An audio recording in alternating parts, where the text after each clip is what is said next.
In chapter 1136, it was officially revealed how Shanks became an Emperor of the Sea, and what he did was big, so big in fact, it made me wonder, what exactly did all the other yonko do to get their title? So that's what we'll be discussing in today's video. How did each pirate that had or have the title of Emperor get that title? And yes, you can chop it up to them having overwhelming strength, influence, territory, a strong crew. I know that a lot of these people, they have small feats, and if you smush them down together, that you could argue that those small feats smushed into one, it helped boost their case, and I'll address some of them in this video. But I want to look more specifically at what was that it factor, or that one thing that pushed them over the edge and definitively is the reason why there's an Emperor of the Sea. In this video, we're going to look at all 7 of the yonko. We'll start off with the original 4,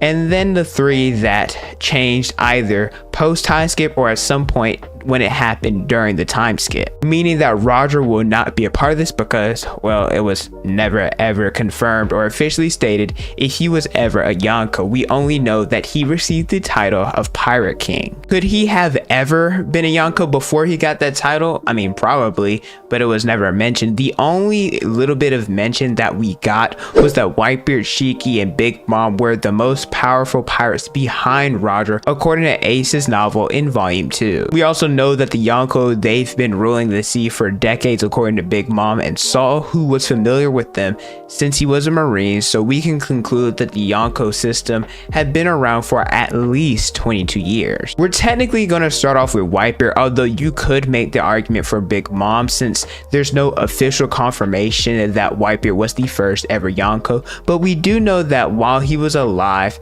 he had been a yonko for over 20 years. And since he has the title, or had the title of the world's strongest man, I just think it's fitting that we start off with him. Similar to other individuals who have the title of yonko, Whitebeard, he was a part of the Rocks Pirates, and as I mentioned earlier, along with Big Mom and Shiki, Whitebeard, he was one of the most feared pirates after Roger, and it's the only one that we've seen in the series that has actually clashed with him. Now that's not to say that Roger, he didn't clash with any other pirates or any other strong individuals. Of course, I mean, we've seen Garp. Anytime that Roger's brought up, Garp wants to go ahead and challenge him. It's just, like I said, we never seen it, and because of how much the sea feared Roger, this gives Whitebeard a boost, being the only man that we've ever seen go toe-to-toe with him. He established Fishman Island as his territory and has the second highest bounties ever in the series at a whopping 5,046,000,000 berries. So the reason that Whitebeard became a yonko was because of him being affiliated with the Rocks Pirates, as well as fighting Roger on multiple occasions. The next pirate we'll talk about is Big Mom. Similar to Whitebeard, she had her title of yonko for over 20 years, and also like Whitebeard, she was a part of the Rocks Pirates. She laid waste to the village of giants, also known as Elbaf, as a toddler, killing one of the chiefs in Jorul. And what makes this so massive is that the giants, they're considered to be the strongest warriors in the entirety of the series. Now, is this true? I'll leave that up to you guys to decide. She had Whole Cake Island as her territory, and her bounty was 4,388,000,000 berries. So her rise to being an emperor was because of her being affiliated with the Rocks Pirates, as well as all the chaos that happened at Elbaf. We don't exactly know when Kaido became an emperor. We can conclude that it's sometime after Odin's death, but it happened before Momo and the other scabbards returned to the present. Although he was a part of the Rocks Pirates, because of his age, Kaido, he was only an apprentice, but still it showcases his strength that he could be a part of such a legendary crew. Hell, even at 10, he was considered the ultimate soldier. Kaido was seen as invincible, tasting defeat 7 different occasions as a pirate, being caught by the Navy or enemy ships no less than 18 times. He was tortured, experimented on, and attempted suicide, but he could not die. Kaido had Caesar and Doflamingo working under him so that they could make and distribute the smile fruit. And lastly, he was one of the main reasons why Odin was killed and took over the land of Wano, and this gave him a 4,611,000,000 bounty. So Kaido's path to being an emperor, it was because of his pure raw strength that nobody could defeat him, hence why he was considered the world's strongest creature. Out of the original Yonko Shanks, he was the newest one, and he only became a Yonko 6 years ago. He served under Roger and was a part of the crew as an apprentice, and he got famous and was noticed because of the different times that he was clashed with Mihawk according to his Vivre card. Shanks was the individual who stole what he believed to be the Gomu Gomu no Mi, but in actuality, it was the Hito Hito Mononika. In chapter 1136, it was revealed that he was the one who stopped Loki's rampage at sea and ended up bringing him back to Elbaf. And what's so crazy about this is that Loki is considered to be the might of Elbaf and even got a special bounty of 2.6 billion berries. Shanks' unofficial territory is Elbaf, and more likely than not, with all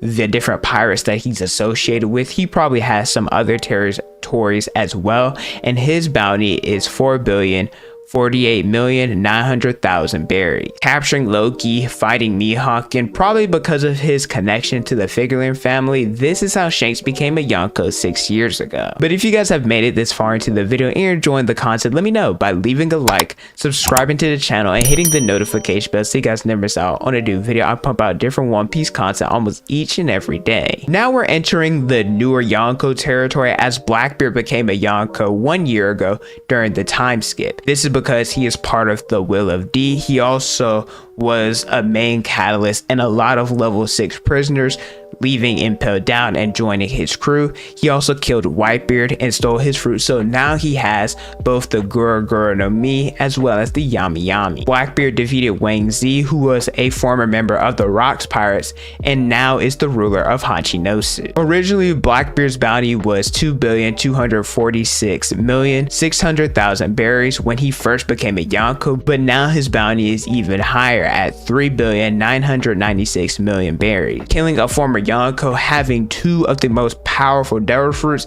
and taking over an island that a former member of the Rocks Pirates ruled, that's how Blackbeard became an emperor. Similar to another Yonko who you guys could probably get by process of elimination, but Buggy, they ended up becoming emperors after Wano. Like Shanks, Buggy, he was an apprentice of the Roger Pirates, and after the war, he ended up becoming a Yonko by establishing Buggy's delivery service. And if you guys don't know what this is, essentially the service is that it sends pirates and other powerful warriors to assist countries in battle if they pay for it. More recently, he is considered to be the leader of Cross Guild that has both Mihawk and Crocodile as his underlings. What Cross Guild is that it puts bounties on different marines, so they ain't safe for both pirates and civilians. At least how Morgans wrote it, or how the world sees it, Buggy, he was able to put 2 powerful individuals, Mihawk being the world's strongest swordsman and Crocodile with all his connections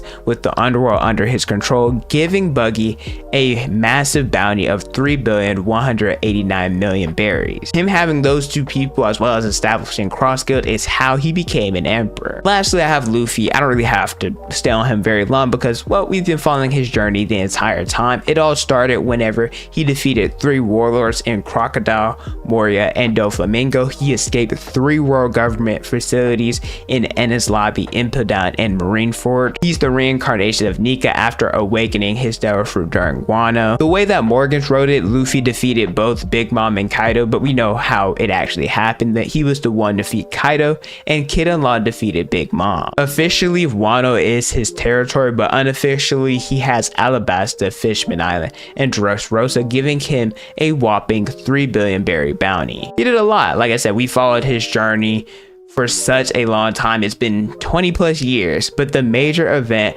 that allowed Luffy to become an emperor was defeating the former emperor Kaido during Wano. And so that's how every emperor got their title. We talked about the smaller details as well as the major factors that played into them gaining that title. Let me know how you guys feel about the emperors of the sea. Who's your favorite? Let me know in the comment section below. And you can't say Luffy because I know a lot of people are probably that, and probably that means that Shanks is gonna be #1. But thank you guys so much for watching. Don't forget to like, comment, and subscribe. Hit the notification bell so you guys never miss out on a new video. From my Instagram, Twitter, and TikTok is on the screen and in the description below. Thank you guys so much for watching, and don't forget to unleash your potential.